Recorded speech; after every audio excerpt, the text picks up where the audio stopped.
Okay, so what we did in chapter 4 was basically, you can say it was a lot of background.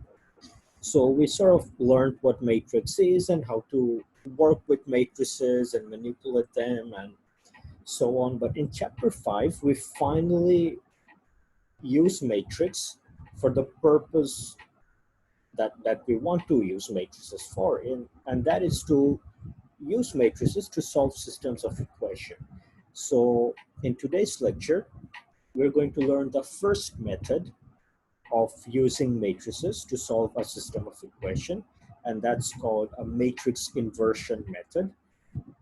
So that's what we will be doing today.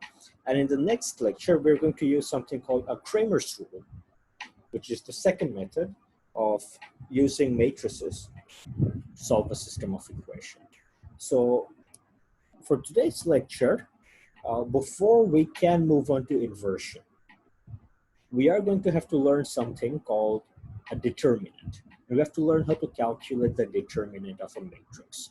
So I'm going to start with a simple 2 by 2 case. So by 2 by 2, I mean a matrix such as this.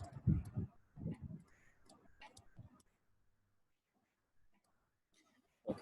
So the first thing you need to know about determinants is that only square matrices have determinants. So I'll just write this down.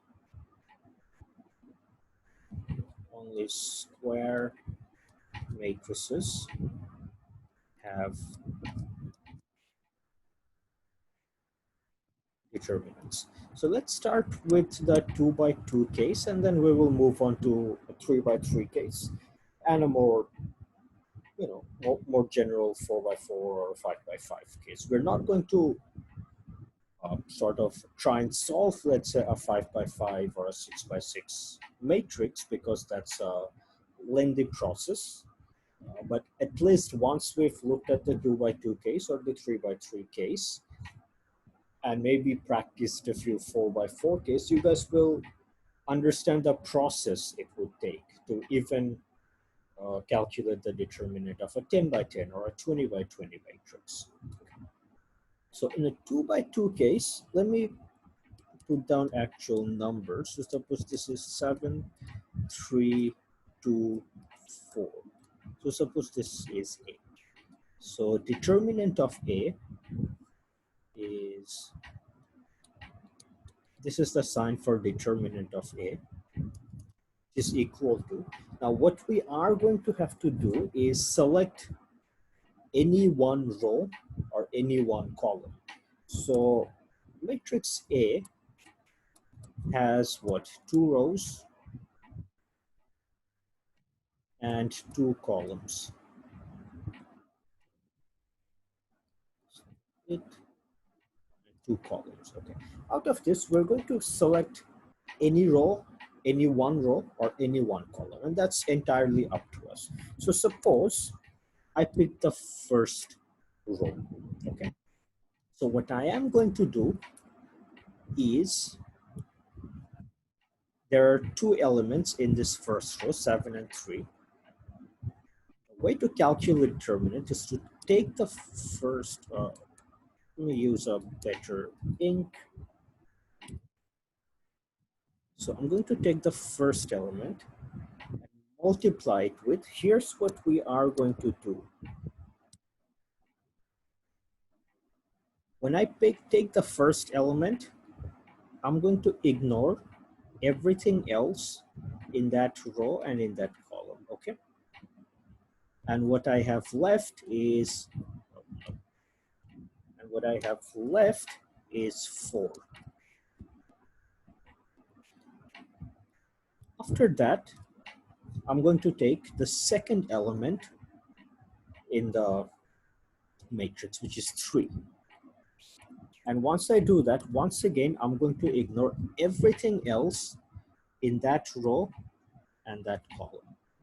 And what I have left is 2. Let me just get rid of these lines again. And as a result, and what I'm going to do is put a minus sign here, okay? doesn't look nice. If I do that, what do I have? 28 minus 6, that is 22.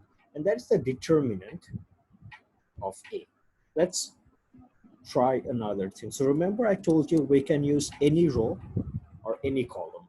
And so suppose you're thinking, what if I had selected, let's say, what if I had selected the second column?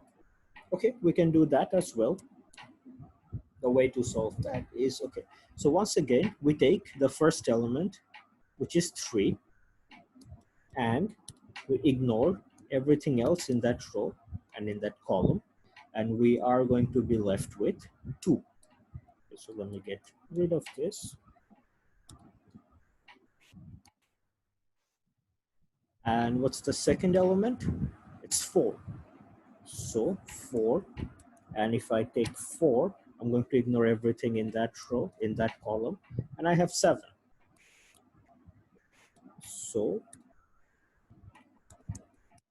now the question is, what sign do I put in here?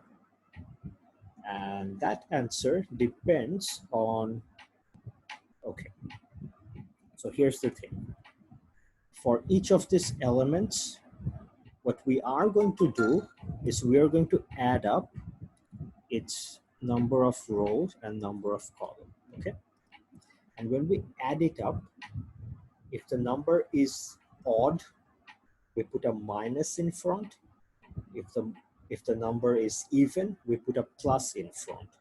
So for 7, if we add 1 and 1, we get 2, which is an even number.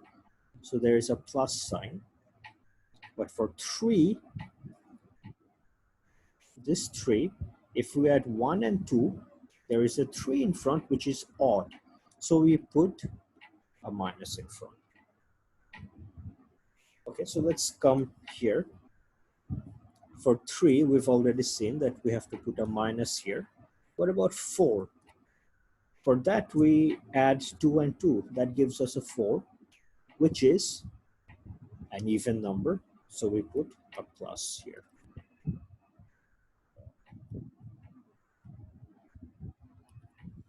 And as a result, what do we get? We get minus 6 plus 28 equals to 22.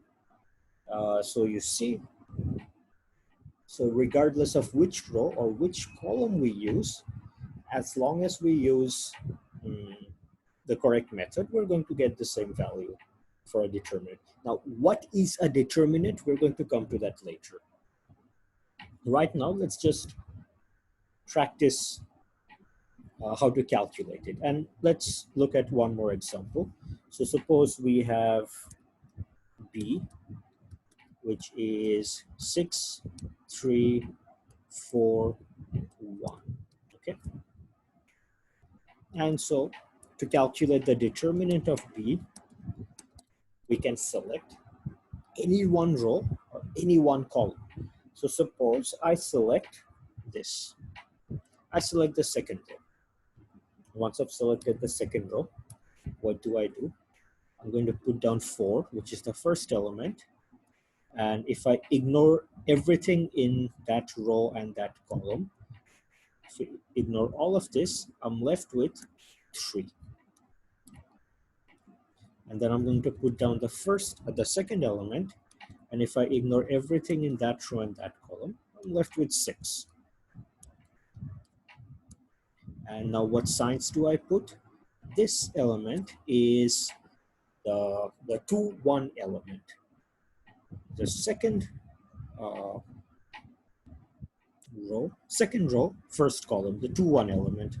So this is, well, let me write this down. This is B11, B12, B21, B22. So 2 1s, which means if I add 2 and 1, it is 3. So we are going to put a minus sign here. And this element is the 2, 2 element. So 2 plus 2 is 4, which is even. So I'm putting a plus sign here. And what I'm left with is minus 12 plus 6, which is minus 6. And so what I'm going to ask you guys is to calculate B once again. but use another row or another column. So either use the first row or use the second column or the first column, any one of those three things. And what you will see is that your answer will be -6. Okay, so that is basically how you calculate the determinant of a 2 by 2 matrix.